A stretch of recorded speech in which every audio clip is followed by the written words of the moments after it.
On est en phase ou pas, soit on va revenir sur les grands titres de ce qui constitue l'actualité ce matin. En République démocratique du Congo, tout d'abord, des inquiétudes dans cette affaire des registres des appareils mobiles, l'affaire RAM qui commence à faire des victimes, mais aussi des menaces. Le huissier qui a fait 3 sommations à l'endroit des entreprises de téléphonie mobile, Vodacom, Orange, tout comme Airtel, a passé sa première nuit en tôle, lui à qui on reproche d'avoir pris des décisions alors qu'il n'avait pas pris de décisions. Il n'a fait que faire parvenir 3 sommations judiciaires à ces entreprises de téléphonie mobile.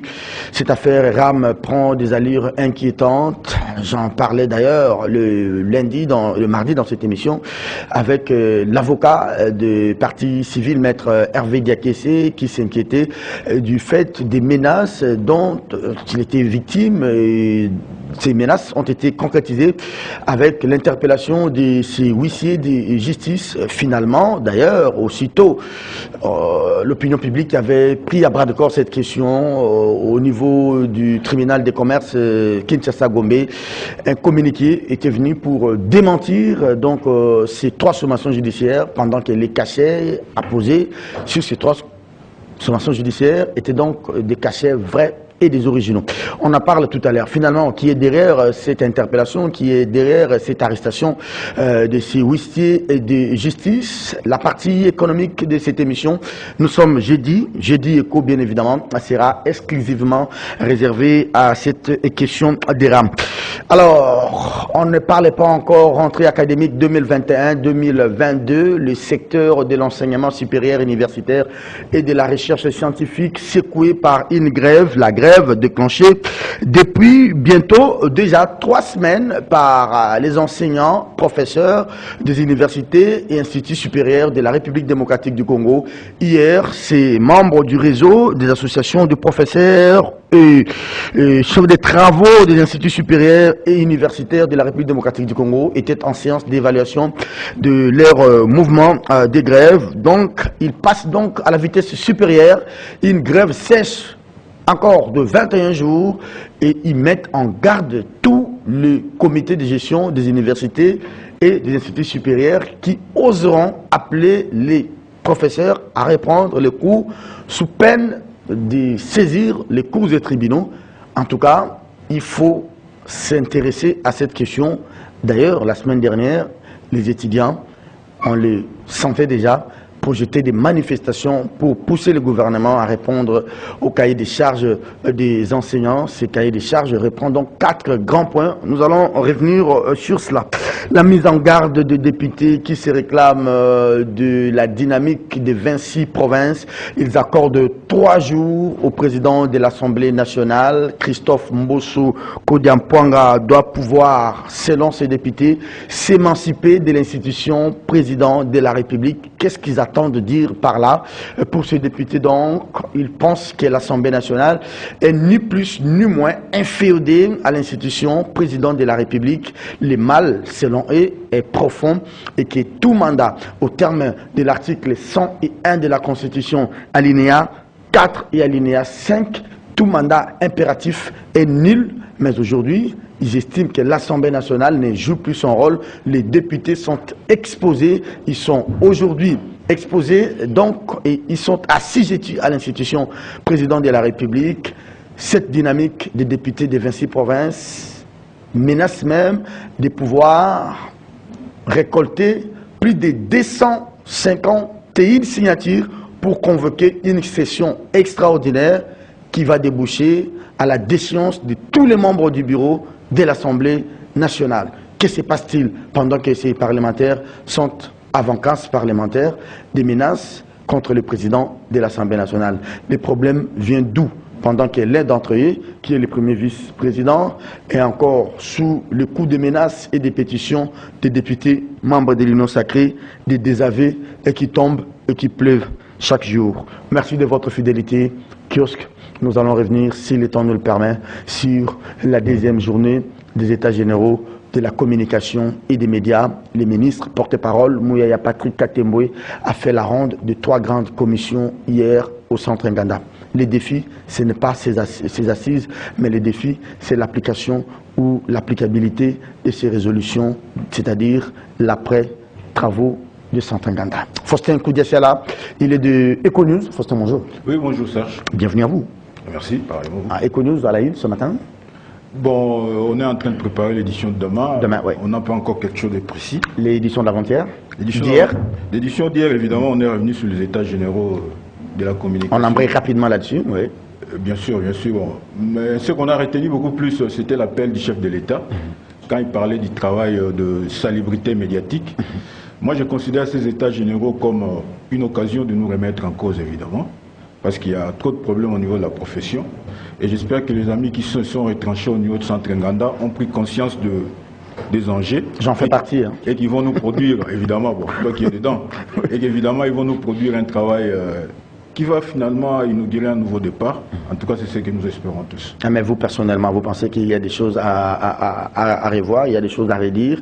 On a pensé mettre en place 3 grandes commissions. Il y a la commission sur la viabilité, qui d'aucuns appellent la viabilité des médias. Il y a un problème. Il y a aussi une commission qui s'occupe de l'élaboration de la politique communicationnelle gouvernementale, parce qu'il semble-t-il que l'image du Congo est mal présentée par les médias internes, tout comme par les médias externes.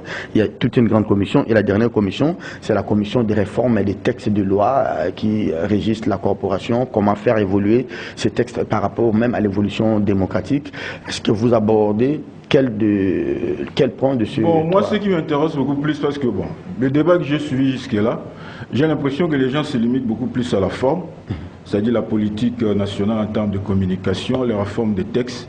Moi, je m'intéresse beaucoup plus sur la viabilité économique des entreprises de presse. Oui.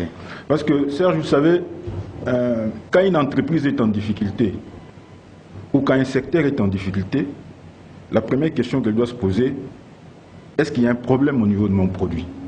Quel est le produit que livrent les entreprises de presse? C'est l'information. Évidemment, c'est un produit qu'on ne sait pas quantifier. Si on fait une analyse économique, en fait, dans un aspect marketing, moi je considère que déjà au niveau de la profession, on doit se poser la grande question. Et c'est la grande question. Et cette question-là, c'est en partie de là que partiraient toutes les réformes pour donner une nouvelle impulsion. On doit s'interroger d'abord sur les produits que nous livrons au public. Parce que vous savez, l'information, comme je l'ai dit tantôt, c'est un bien qu'on ne sait pas quantifier, mais c'est un bien collectif.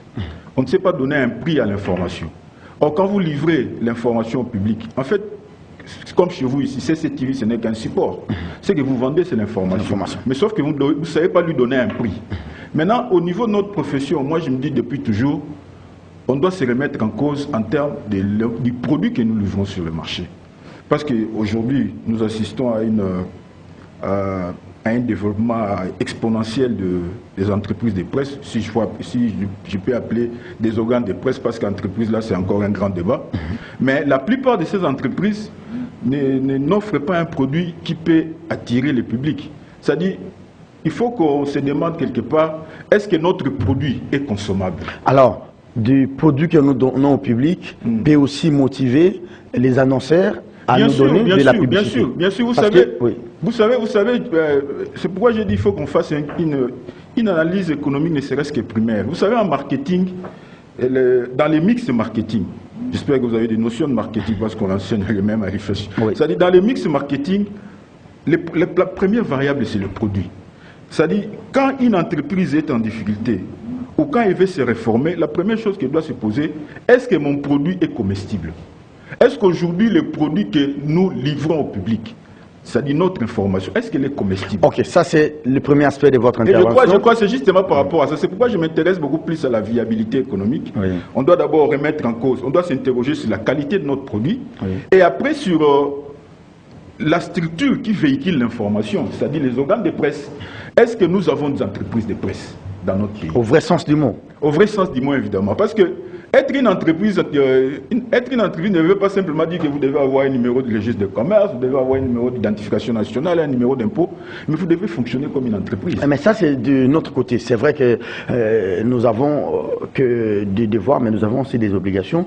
Ça, on voit ça du côté des journalistes, on voit ça, je suis d'accord avec vous, mais de l'autre point aussi du côté du gouvernement, les pouvoirs. C'est du côté du gouvernement, justement, c'est ça le problème. C'est pourquoi j'ai dit, l'information, les biens que nous vendons comme, c'est-à-dire opérateurs dans le secteur des médias, c'est un bien qui n'est pas quantifiable. On ne sait pas dire exactement, comme nous sommes ici sur antenne, les gens qui nous suivent à la télévision, là, bien sûr nous leur livrons l'information, mais il n'y a rien à leur imposer en contrepartie. C'est-à-dire nous ne savons pas vendre notre produit. C'est pourquoi à ce niveau-là, comme des entreprises de presse, ce sont des entreprises qui évoluent dans un créneau tout à fait particulier, et comme ils sont en train de participer à l'effort de l'éducation. C'est-à-dire, les entreprises de presse, c'est comme si... Nous rendons aussi service quelque part. Justement, c'est comme si c'est une continuité de l'action publique. Ah oui, oui. C'est-à-dire, ce que l'État ne sait pas faire, nous les faisons en rendant l'information publique. Alors, il faut que quelque part aussi, l'État puisse aider ces entreprises en termes de subventions. Alors, est-ce qu'on va se limiter en termes de subventions? Parce que c'est l'État qui nous donne ce que Willy Kalinga a appelé hier, l'écosystème. Il doit quand même nous donner les conditions optimales. Vous savez, aujourd'hui, on en a débattu hier. D'ailleurs, c'est la commission là où moi je siège. Aujourd'hui, les discours au Congo, c'est les mines. Aujourd'hui, les discours du Congo, c'est comment avoir des barrages, Inga 2, Inga 3. Mais les discours aujourd'hui, ce n'est pas les numériques. Pendant que vous savez qu'on ne peut pas évoluer, on ne peut pas avoir une presse, on ne peut pas avoir des vraies entreprises de presse.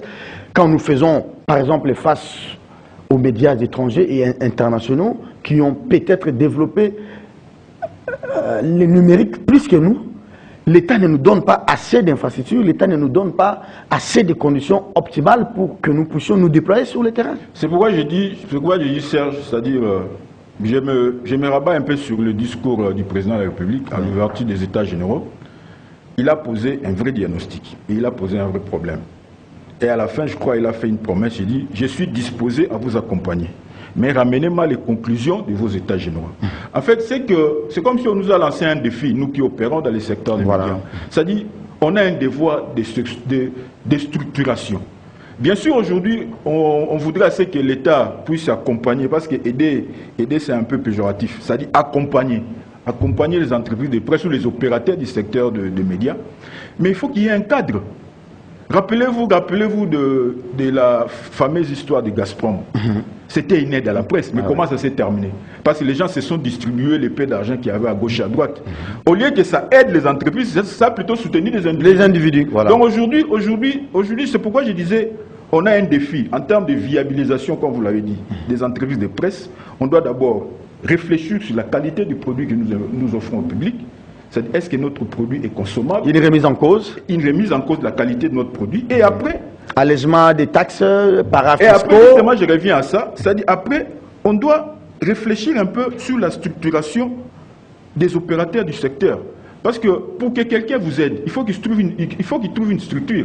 Parce que si on doit aider les entreprises de presse aujourd'hui, comme on les réclame depuis toujours, on ne peut pas aider des individus, on va aider parce que, rappelez-vous, il y a un principe très important en comptabilité. On l'enseigne même dans les cycles élémentaires, là, au niveau du secondaire. Il y a un principe, c'est même les premiers. Il y a une nette séparation entre la personne de l'entreprise et la personne de l'entrepreneur. C'est pourquoi quand on enregistre même le capital, c'est-à-dire celui qui crée une entreprise, quand il injecte de l'argent comme actionnaire, on l'enregistre comme passif. C'est pour dire que l'entreprise a une dette par rapport à son actionnaire. C'est pour dire qu'on doit faire la différence entre ne serait-ce que l'opérateur du secteur et l'entreprise qu'il a créée. C'est ce qui n'est pas le cas aujourd'hui. C'est pourquoi j'ai dit les États généraux sont vraiment une belle occasion. Une belle occasion d'abord pour un nouvel élan au niveau des entreprises du secteur des médias. Mais c'est aussi une occasion pour nous de faire une nette introspection pour savoir exactement. Parce que moi je me dis, quand les gens disent, parce qu'on a réduit pratiquement, c'est même... toutes les grandes critiques se sont orientées dans ce sens-là, que non, voilà, on a réduit les États généraux juste à la percée du numérique. Moi, je dis non. C'est-à-dire, il y a certains qui craignent, par exemple, que non, avec le numérique, les médias traditionnels vont disparaître. Moi, je me suis toujours opposé à cette assertion. Non, il y a eu un grand débat, pour ne pas vous couper. Par exemple, l'exposé de, je ne sais pas si c'est le professeur Ekambo ou c'est qui. On s'est dit, par exemple, vous avez votre journal, Eco News, l'info qui fait écho. Exactement. Vous savez que si vous mettez ces journaux en papier sur le marché, quelqu'un peut venir et dire j'ai besoin de tel article sur RAM, vous me photocopiez juste l'article là, il achète à 500 francs, il part, pendant qu'il ne sait pas s'acheter tout un journal à 2500 francs. Déjà, c'est un manque à gagner pour vous. Bien sûr. Mais qu'est-ce que vous faites? Par exemple, vous avez votre journal qui est en ligne, la version électronique. Bien sûr. Mais quelqu'un, à l'aide de son téléphone, sans peut-être vous payer, sans rien, il a ses mégas, il accède à votre produit, et il lit les articles et en retour, vous, personnellement, vous ne gagnez rien. Est-ce qu'il faudrait commencer par réfléchir du genre, taxer aussi tous ces détenteurs de téléphones, ceux qui achètent des mégas, un peu comme RAM, même à titre de 0,00 pour qu'on donne cet argent à la presse? Parce qu'aujourd'hui, disons-le, les gens n'achètent plus de journaux, mais ils lisent les journaux via les téléphones. Comment est-ce qu'on peut capitaliser tout cela pour que les entreprises vivent quand même? Bon, vous savez, c'est vrai que c'est un sujet très délicat, parce que je l'ai vu moi-même au niveau de CoNews. En fait, ce qu'on fait, même le journal, moi je considère que ce qu'on fait jusque-là en imprimant un journal papier, c'est presque du bénévolat, parce qu'on n'arrive pas à le vendre. Mais on continue à croire qu'il y a des bonnes perspectives. Parce qu'évidemment, Serge, il ne faut pas ignorer, dans un pays, quand l'économie va mal, tout s'écroule, évidemment. On ne peut pas avoir des médias développés dans une économie pauvre. Tout s'écroule. Parce qu'aujourd'hui, vous rappelez-vous, il y avait un moment, les annonceurs se bousculaient devant nos portes. Et nous étions en position de force jusqu'à leur imposer un prix. Aujourd'hui, quand un annonceur arrive chez vous, c'est lui qui vous impose un prix. Si vous dites, bon, je vais payer $300 pour la page, si vous refusez, il vous dit, mais à côté, ils vont prendre la moitié. Voilà. C'est pourquoi il faut faire revenir une régie publicitaire. Moi, je crois, une fois, on avait développé, j'ai participé à un atelier avec les GED. C'est justement ce thème de la viabilisation des entreprises de presse. Moi, je considère aujourd'hui, c'est-à-dire, on doit, tu sais, par moment de crise, les entreprises ont pour celles ici de secours les regroupements. C'est-à-dire, il faut qu'ils s'organisent. Aujourd'hui, moi, je suis tout à fait d'accord avec ce que, vous savez, dans les grands médias internationaux, ils ont trouvé un parfait sésame, c'est-à-dire, ça ne sert à rien d'évoluer en solo, il faut être ensemble. Merci. C'est pourquoi vous avez ce genre d'enquête des Panama Papers, des Congol DAP, c'est-à-dire ils se sont rendus compte que le seul moyen de survivre, il faut qu'on se regroupe. Moi je crois chez nous, il faut aussi que nos médias, ça ne vous génère pas par exemple CCTV, se réunir avec, je ne sais pas, Athéna, avec B1, tout ça. Ils font une enquête qu'ils vont diffuser au niveau de leurs antennes, parce que les investigations, je crois, moi je dis depuis toujours, et je l'ai dit même depuis que j'étais comme DP du potentiel, on va se limiter là. Je chute par là, oui. Notre métier, nous allons les sauver par des voies des investigations, des grandes enquêtes. Malheureusement, ça coûte trop cher, c'est pourquoi on a toujours besoin d'être subventionné. Et comme le président de la République l'a dit, comme il a manifesté cette volonté d'accompagner, d'appuyer les entreprises de presse, j'espère que demain, on va nous produire des conclusions qui vont finalement convaincre le gouvernement à venir en aide aux entreprises de presse en difficulté. Allez. Alors, ça c'est le souhait de Faustin Koudiassiela. On va suivre de près ce qui seront les résolutions de ces assises des États généraux de la presse. Mais en définitive, il faut le retenir. C'est à nous, c'est au Congo de pouvoir choisir son modèle économique. Vous ne pouvez pas, comme le confrère Léné a dit, penser que vous devez avoir des médias développés pendant que l'économie elle est extravertie, l'économie est tournée vers d'autres choses que réellement des infrastructures pour que la presse puisse se déployer. Donc il faut réfléchir autrement, il faut tourner les ménages comme les font nos amis, les professeurs au niveau du centre Nganda. Merci à vous d'avoir été des nôtres pour ce premier thème de l'émission et merci aussi à Faustin Koudiassiela pour cette analyse. On n'a peut-être pas eu le temps de revenir sur les moratoires annoncés par le président de la République en vue de la dépénalisation des délais de presse, mais aussi assorti des conditionnalités. Il faut donner des garanties.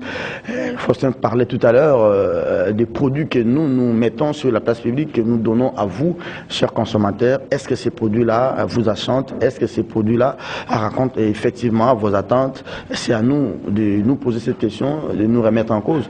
Au-delà du produit, moi je vais ajouter, un peu comme Faustin, quel est l'agent qui forme le produit? Est-ce qu'il a une qualité? Est-ce qu'il a un qualificatif? Est-ce qu'il a été formé pour ça? C'est-à-dire, je vais parler de l'agent qui est le journaliste. Est-ce que ce journaliste-là est passé par les bancs de l'école? Peut-être pas tous, mais est-ce qu'il est venu dans une profession? Il a appris les B à bas, les ABC de la profession? C'est aussi ça. C'est aussi ça. beaucoup de choses et voilà pourquoi nous sommes en train de réfléchir au Centre Nganda sur ces différentes questions. L'affaire du registre des appareils mobiles RAM qui fait des victimes, Maître Hervé Diakessé en parlait, Diakessé aujourd'hui, Koudiassi est là. Allez, bon. C'est pas des onomatopées, hein. En tout cas, ça n'a rien à voir. Hervé, Faustin, c'est le huissier qui passe sa première nuit à Makala. J'ai suivi d'abord les communiqués avant-hier du tribunal de commerce pour démentir ces sommations judiciaires. Mais quand j'ai revu ces 3 sommations judiciaires, c'est vraiment des sommations, comme on dit, originales avec des cachets et déposés. Il y a un problème entre les huissiers et les tribunaux de commerce? Bon, Serge, vous savez dans cette affaire de RAM, là, bon, évidemment, les Français nous disent ou nous rappellent depuis toujours que ce qui se conçoit bien s'énonce clairement. Et les mots pour le dire. Et les mots pour le dire arrivent tout évidemment. Aisément. Voilà. Depuis toujours, cette affaire de RAM est entourée d'une opacité telle que j'ai l'impression que ceux qui nous dirigent, ils n'arrivent jamais à saisir les messages de ce qui se passe ailleurs. Je mets une parenthèse. Vous savez, aujourd'hui, on est en train de se plaindre sur ces coups d'État là au niveau de l'Afrique de l'Ouest. Évidemment, on ne les souhaite pas chez nous, parce qu'on a déjà pris le train de la démocratie. Il ne faut pas que quelque chose d'autre puisse les dérailler. Les Mali aussi, après les, voilà, les élections aussi. Hein. Qu'est-ce qui s'est passé là-bas, évidemment? C'est juste, vous savez, quand le peuple vous accorde sa confiance, c'est-à-dire, il vous donne mandat. C'est pourquoi même ceux qui héritent d'une fonction politique par les voies des urnes,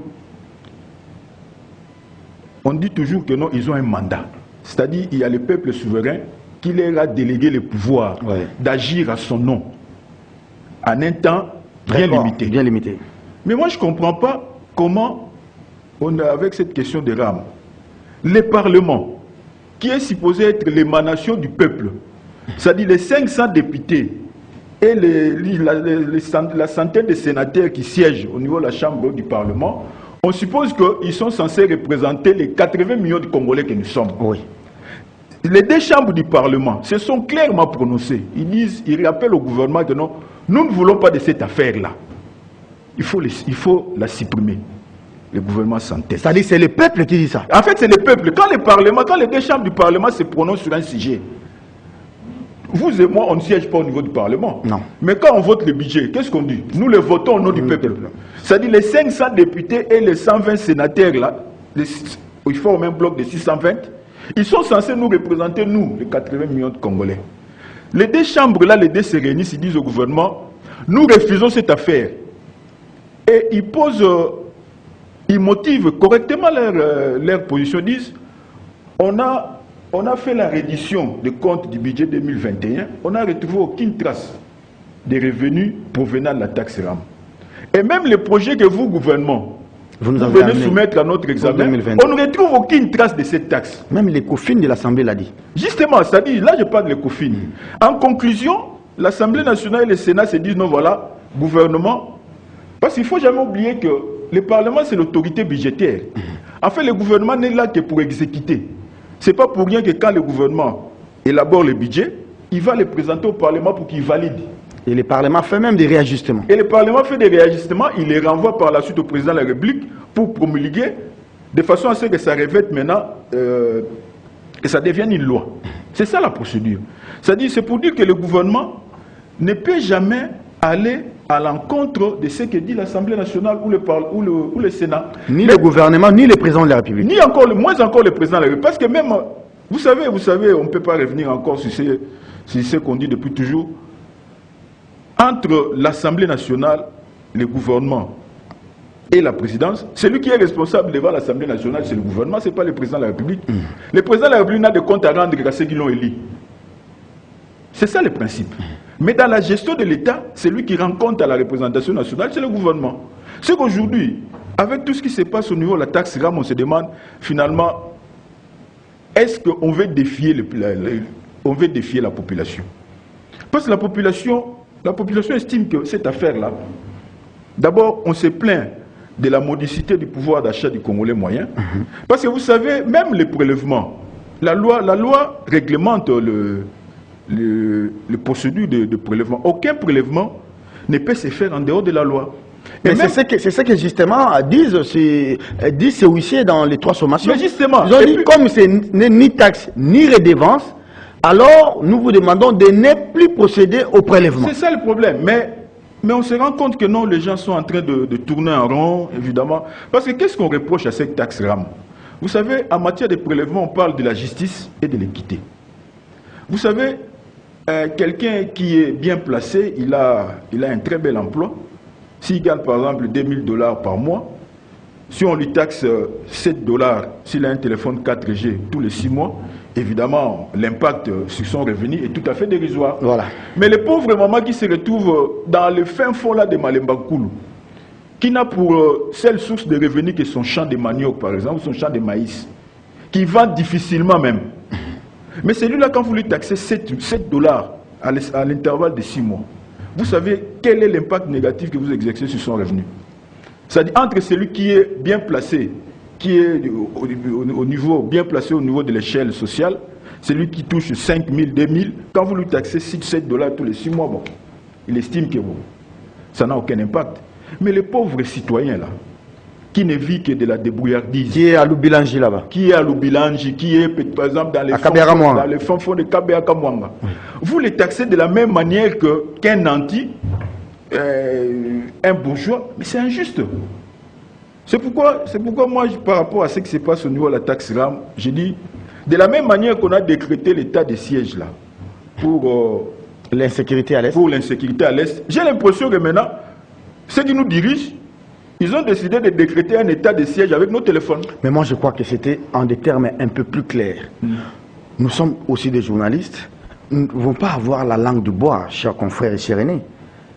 Kabound vous a dit, quand il y a eu cette sorte de tollé avec cette histoire des rames, avec les députés et les premiers ministres, que c'était une affaire du président lui-même. Il y a des audios que Jeune Afrique nous avait balancés. Bien sûr. Bien sûr. Mais qu'est-ce que vous voulez encore? Qu'on arrête un huissier de justice qui n'a fait que faire parvenir une sommation judiciaire. Une sommation n'est pas en fait une décision judiciaire. C'est ça.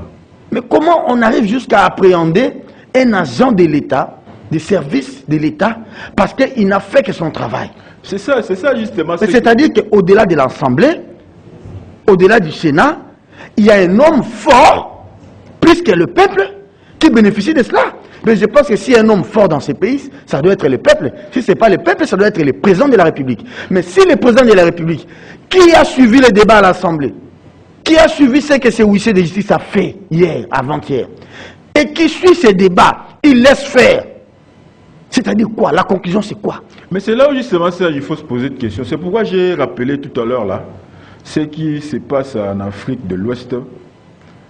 Je suivais avant de venir chez vous ici, je suivais un audio de la sénatrice Mouyumba quand il interpelle les dirigeants africains. Revenez vers votre peuple.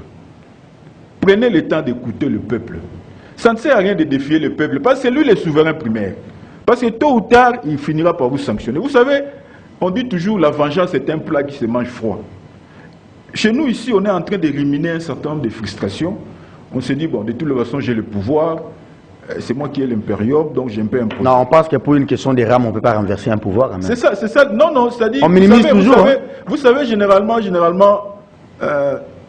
une révolution, évidemment, nous la surmontons pas chez nous, ou un soulèvement part toujours des faits qu'on considère comme anodins. On se dit, ce sont des épiphénomènes, ça finira par se tasser. Parce que moi, je crois, le chef de l'État, pas c'est lui qu'on doit interpeller. C'est lui le garant de la nation. Parce que c'est lui qui a reçu mandat du peuple pour le gouverner, pour conduire la nation pendant 5 ans. Votre peuple vous dit que non, nous ne voulons pas de cette affaire-là. Vous ne l'avez pas écouté parce que ce sont des voix un peu éparses. On s'est dit, bon, c'est juste la foule qui crie. Mais le dossier est ramené même au niveau de l'Assemblée nationale. Même la Les 2 chambres du Parlement vous disent, messieurs le gouverneur, nous ne voulons pas de cette affaire-là. Les gens qui nous ont mandatés à l'hémicycle là-bas n'en veulent pas. et ça ternit l'image de votre mandature. Il faut suspendre ça. Et la justice va plus loin. La justice va plus loin. Ils disent donc, en vertu de la loi, je n'ai trouvé aucun justificatif qui motive à ce qu'on continue à prélever la taxe. Et après, on se rend compte que non, voilà, il y a le pauvre huissier de justice. Il n'a fait que son travail, évidemment. Parce qu'il y a des gens qui ont signé. On aurait même souhaité, Serge, qu'on interpelle les gens qui ont signé. Parce que les documents qui circulent sur le net, c'est marqué original. Ça vient tout droit du TRICOM de la Alors c'est ça l'état de droit voulu par les présidents et pour lequel l'IDPS en a fait son cheval de bataille pendant 37 ans. Un huissier qui fait son travail, c'est ça l'état de droit, on les prend, on les jette en prison. C'est ça l'état de droit. Bon, évidemment, c'est pourquoi j'ai dit, s'il y a quelqu'un qu'on doit interpeller, parce que vous savez, quand nous, peuple, parce que là je ne parle pas comme journaliste, je parle comme un peuple, quand nous, peuple, on doit se plaindre quelque part, la première personne qui est visée, c'est le président de la République. Parce que tous les autres là ne sont que des produits dérivés. Le Premier ministre, il est nommé par le président de la République. Les ministres, on ne peut pas interpeller aujourd'hui qui bat ça. Le ministre de Pétentique, on ne peut pas non plus interpeller le ministre du numérique. On ne peut pas non plus interpeller le président de l'RPTC parce que tous ont été nommés par le président de la République. Voilà. Et vous vous rappelez même le président de la République, pendant son périple dans les Kassai, il s'est dit que non, il ne savait pas que non, le prélèvement de la taxe RAM, c'était sur les crédits qu'on recharge avec nos téléphones. Ça, c'est encore flagrant. Donc c'est pourquoi aujourd'hui, je crois, à notre édition de lundi, ECHO nous est revenu sur ces problèmes-là. Bien sûr, on s'est refusé à faire un quelconque bilan à mi-parcours de 3 ans du président de la République. Mais c'est parmi les scandales. Mais on s'est dit que le président, s'il vous plaît, monsieur le président, vous n'avez plus que 2 ans. Et ces 2 ans-là, ce sont vos 2 ans pour convaincre. Ce sont vos 2 ans pour faire voir que réellement vous étiez là pour servir le peuple. Ce sont les 2 ans pour donner un contenu à votre slogan, le peuple d'abord. On sait ce qui se passe autour de la taxe RAM là. C'est justement, c'est le peuple en dehors. On n'est plus dans le peuple d'abord. Merci beaucoup, Faustin Koudia-Siala. Est-ce que ce huissier a commis une infraction en allant déposer ses sommations? En tout cas, on aura besoin de Maître Hervé Diakessé la semaine prochaine. On aura besoin de tous ces avocats qui défendent la question du RAM. Cette question qui divise aujourd'hui la société, ces prélèvements. On ne dit même pas que c'est un impôt, moins non plus une taxe. C'est un prélèvement selon ce qu'on a lu dans ces sommations judiciaires, illégal et inopportun, et que ces entreprises ne devraient plus procéder à ces prélèvements. Alors, ça n'est suivi des menaces, jusqu'à ce que ces menaces ont été passées en exécution avec l'interpellation du huissier et de justice. Madame, Messieurs, qu'est-ce que va se terminer souper? Parce que nous devons nous rendre du côté du centre Nganda pour participer aux travaux des États généraux. Il y a encore une grève dans le secteur de l'enseignement supérieur et universitaire. C'est vraiment triste que les professeurs des universités et instituts supérieurs puissent déclarer des nouvelles phases de grève. Cette fois-là, des grèves sèches de 21 jours. Je crains fort que ce soit des étudiants qui en pâtissent parce que d'autres certains n'avaient pas terminé leurs examens de deuxième session, d'autres doivent défendre leurs travaux de fin de cycle.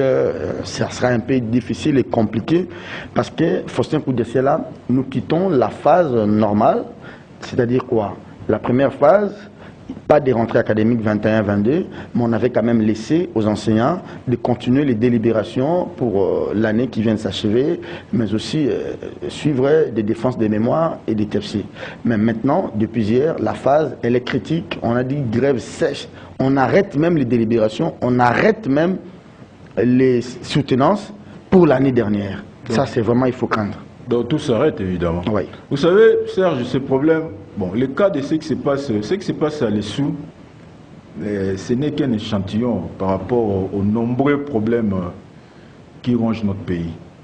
Vous savez, dans un dialogue social, quand il y a déjà une rupture de confiance, tout s'écroule. Évidemment, ce qui se passe au niveau de l'ESSOU, c'est juste une rupture de confiance. Vous savez, depuis toujours, il y a des revendications. Si on prend même l'exemple de ce qui s'est passé au secteur de l'enseignement primaire, secondaire et technique. Oui. Vous savez qu'on a connu de sérieux problèmes à la rentrée scolaire ici. La raison, c'était quoi? Juste l'arrogance. Quand vous gouvernez un peuple, vous ne pouvez pas être arrogant.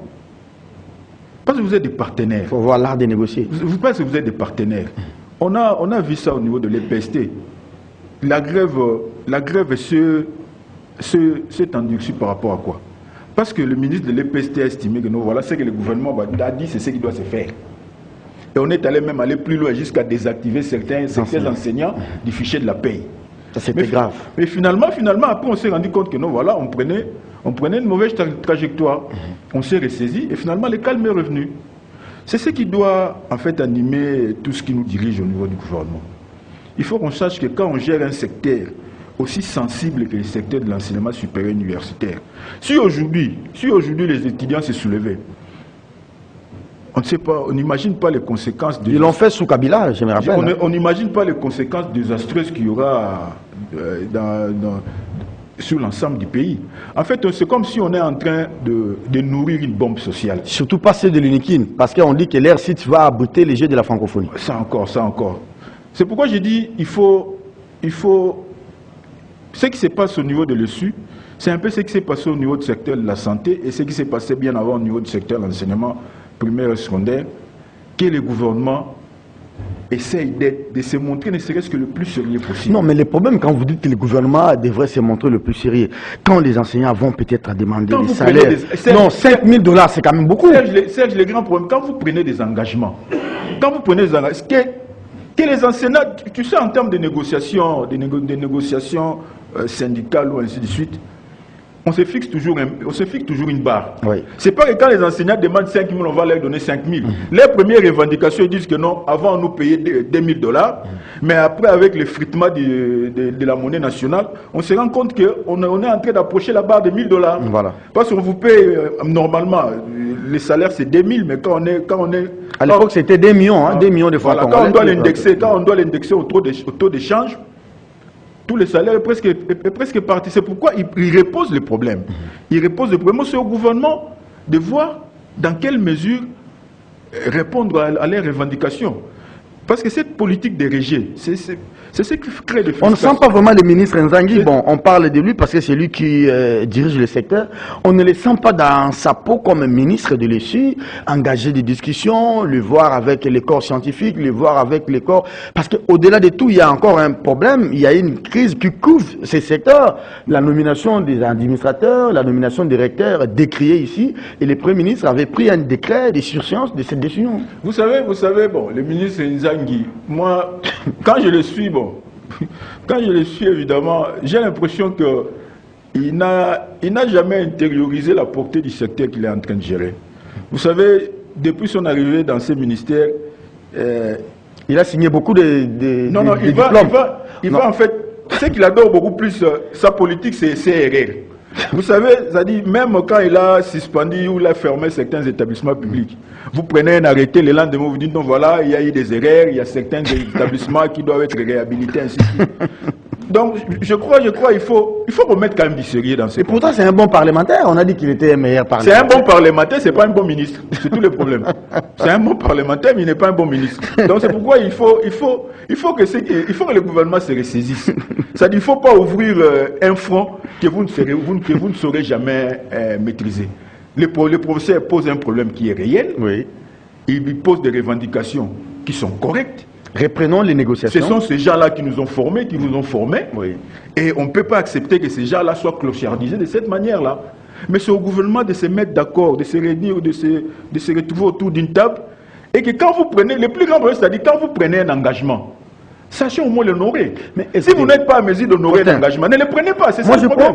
Pour terminer, j'aimerais que vous puissiez quand même donner un avis technique comme économiste. Cette question de la redistribution des non-richesses. On vous dit un député touche au-delà de 11 000 $. Et ils sont à 500. Un sénateur qui touche plus de 7 000 $. Un député provincial, ça dépend des provinces, c'est pas moins de 5 000 $. Mais nous avons pas plus de 3 500 professeurs dans notre pays. Y a-t-il pas de mener une politique distributive de nos richesses? C'est-à-dire, on ne peut pas comprendre que quelqu'un, parce qu'il est très populaire, un pêcheur ou un grand chasseur du village de chez moi à Kotakoli, chez ma mère, un chasseur très connu, il s'est fait élire député et il vient, il touche 10 000 $ par rapport à un enseignant. Par exemple, Ticker, par rapport à un enseignant, celui de l'économie chez vous qui vient de décéder là. Le professeur Tchouza. Le professeur Tchouza, qui a passé toute sa carrière à former l'élite dans ces pays, il doit continuer à toucher. Et il est mort dans l'anonymat. Dans l'anonymat, il continue à toucher 1 000 $. Y a-t-il pas de revoir un peu cette justice sociale, cette justice distributive? Vous savez, Serge, parce que vous me dites de me rabattre sur mes petites notions d'économie. Oui. Vous savez, Serge, une économie qui fonctionne normalement, en économie, on appelle ça les carrés, les triangles magiques. C'est-à-dire, vous savez, pour évaluer la richesse d'un pays, on prend généralement 3 approches. Il y a l'approche de la production, l'approche du revenu et l'approche des dépenses. C'est-à-dire, ce qu'on produit, on suppose qu'on doit être en mesure de rémunérer ceux qui ont participé à la production. Et ce qu'on produit, c'est qu'on doit être en mesure on doit être en mesure en termes de dépenses, de faciliter à ce que les gens qui ont contribué à la production puissent avoir un revenu pour dépenser. Mais chez nous, en fait, dans la comptabilité nationale, quand vous évaluez la richesse nationale en termes de production, en termes de revenus, en termes de dépenses, normalement, ça doit être une égalité parfaite. Mais chez nous, ce qu'on produit ne correspond pas à ce qu'on paye à ceux qui ont participé à la production. C'est ce que tu as parlé comme salaire. C'est-à-dire on peut avoir un PIB national d'autant, mais quand on regarde en termes de revenus qui a été redistribué au niveau de tout ce qui a participé à la production, on trouve qu'il y a un grand écart. C'est pourquoi tu as posé un bon problème, c'est un problème qui est tout à fait pertinent, c'est la redistribution du revenu national. Vous savez, chez nous, on a l'habitude à ce que les sacrifices, c'est pour les autres. La jouissance, c'est pour ceux qui sont dans la mangeoire. Et ça, c'est très dangereux. Merci beaucoup. Parce qu'on ne peut pas accepter que dans un pays qui se dit vivre dans la précarité et qu'il y a certaines personnes qui se pavanent avec des fonds publics, voilà, alors que d'autres doivent continuer à faire des sacrifices, c'est pas normal. Et c'est ça les peuples d'abord. Et c'est pas normal. C'est pourquoi, comment à un député national vous pouvez donner plus de 10 000 sans compter les invisibles, mais aux enseignants, ne serait-ce que leur donner leurs 2 000 là, en réel. Vous ne savez pas le faire, c'est pas normal. On ne dit pas que si on dit aujourd'hui qu'on donne 2 000 $ aux députés, qu'on récupère les 8 000 et que les 8 000 là vont combler les vides chez les enseignants. On ne dit pas ça. Mais ne fût-ce qu'on trouve que non, quand même, ils n'ont pas beaucoup plus d'argent que les autres. Même la tension salariale, on sait que c'est ne serait-ce que les tensions salariales. Mais les drames, merci beaucoup à vous, cher Faustin Koudessiala. Les drames, malheureusement, dans notre pays, vous avez ces mêmes professeurs d'université, ces mêmes chefs de travaux, une fois élus députés nationaux, provinciaux, devenus ministres de l'ESU, devenus ministres et membres du gouvernement, ils se taisent sur la question. Vous avez des grands professeurs d'université qui sont à l'Assemblée nationale. J'aimerais vous citer même 10. Il ne faut pas le citer, bien sûr. Tony Mwaba, il est député national. Mais il était là, il est enseignant. Quand il s'est posé ces problèmes du salaire des enseignants, Tony Mwaba, comme enseignant d'université, qu'est-ce qu'il avait dit, qu'est-ce qu'il avait fait? Jacques Njoli, enseignant d'université, quand il y a un débat sur les salaires des professeurs, qu'est-ce que vous dites? Loumanou Boulenda Bonansefou, quand il y a débat sur les salaires des enseignants, parce qu'aujourd'hui, M. Loumanou, vous êtes député, demain vous ne serez plus peut-être réélu en Gandajika ou je ne sais pas moi où, vous allez retourner à votre alma mater. Mbata André, enseignant d'université, député national. Bochab Mabuliani Mabouj, Botakile. Ils sont nombreux, évidemment. Ils sont nombreux. Mais pourquoi vous ne comprenez pas que le mandat politique va prendre fin un jour et que vous allez retourner un jour à l'université et que déjà vous êtes politique, il faut traiter des problèmes sociaux qui concernent votre profession, qui est la profession enseignante. Votre profession, ce n'est pas être politique. C'est bien dommage. Je n'accorde plus la parole à Faustin. Serge, bon, j'ai juste placé un mot. Vous avez évoqué des cas tout à fait qui se justifient évidemment. Mais tu sais ce qui nous tire en fait. Vous vous êtes posé des questions. Comment quelqu'un qui était professeur, quand il se retrouve dans les cercles de jouissance du pouvoir, qu'est-ce qui fait qu'il devient un fond? Voilà. Ce qui nous tire en fait, c'est l'égocentrisme destructrice. Très bien. Nous sommes dans une situation telle que quand j'acquiers un certain nombre de privilèges, j'oublie tout le reste. C'est-à-dire, eux aussi doivent faire des efforts pour me rejoindre là où je suis. Alors que dans tout le monde doit devenir politicien. C'est ça le problème. Dans ces pays, on veut que tout le monde puisse concourir pour se retrouver quelque part dans les institutions. C'est bien dommage. Parce que quand vous êtes en dehors, vous êtes des rebelles de la société. Merci beaucoup. J'ai oublié de citer Némi Moulania, j'ai oublié de citer l'homme de coup sur coup.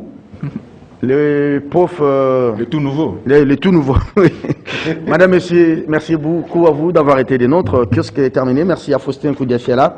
Merci aussi à Dadi Koussaka qui était derrière les 3 caméras. Moro Njambé qui n'a pas dérogé à sa logique de venir toujours en retard. Attention, on a un nouveau DG, Moro. Ça risque de vous coûter un jour sur votre salaire. Vous allez voir les prélèvements avec les messages. Prenez rendez-vous.